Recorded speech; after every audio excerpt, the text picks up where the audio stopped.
Ассаламу алейкум. Несколько слов о возможной мобилизации чеченцев в количестве 40 тысяч человек на войну против Украины. Считаю, что это продолжение геноцида чеченского народа. Одно из проявлений, можно сказать. Чеченский народ пережил две русско-чеченские войны, где потерял более 30% населения. Более того, произошел террор в отношении чеченского народа. По разным источникам, официальным источникам, от 5 до 7 тысяч пропало без вести в период такого тотального террора российской армии, где была еще произведена попытка чеченизации всего этого путем внедрения таких людей, как Кадыров-старший и Мадаев и прочие вот эти персонажи, которые перешли на сторону врага. Вот. По неофициальным данным, более 25 тысяч пропало без вести.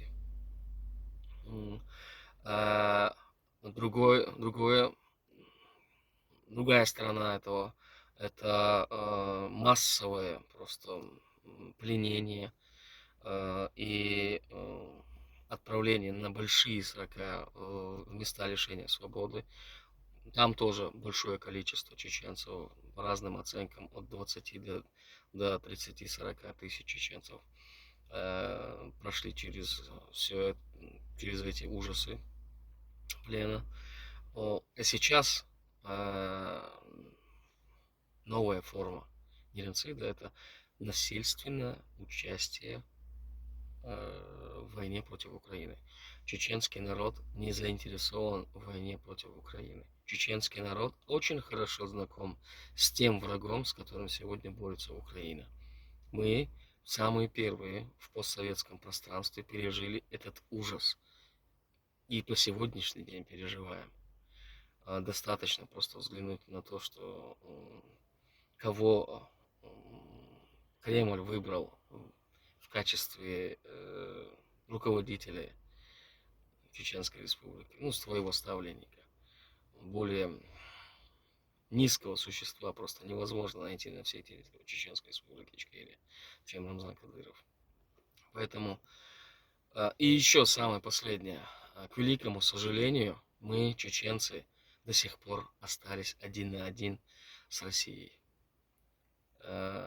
Пусть сегодня в мире все поменялось, вот отношение к России, спонсором террористов называют, Путина террориста номер один, санкции, много-много всего произошло в отношении России, но наше состояние, мы все равно, мы чеченцы, чеченский народ, все так же остался один на один с этим злейшим врагом, гнусным, просто гнусной империей зла просто.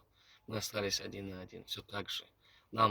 У нас нет никакой возможности из Чечни, ни один чеченец не может избежать этой мобилизации. Нет ни одной возможности, если сам человек по каким-то тропам, нелегально заплатив там огромную сумму, как-то выберется из этого, он выберется. А насильная какая-то помощь со стороны мирового сообщества, Евросоюза или что-то в этом роде, нигде ничего нет.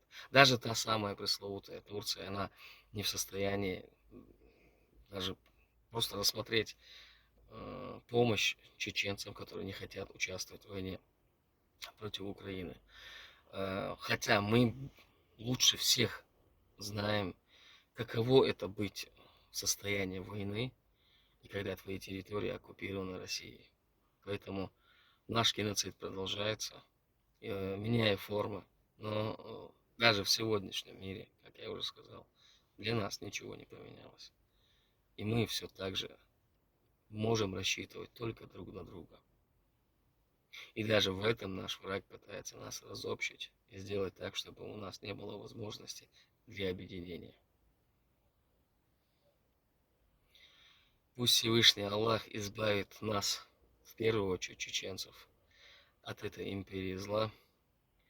И сейчас также избавит Украину от этой империи зла. Империя должна быть разрушена.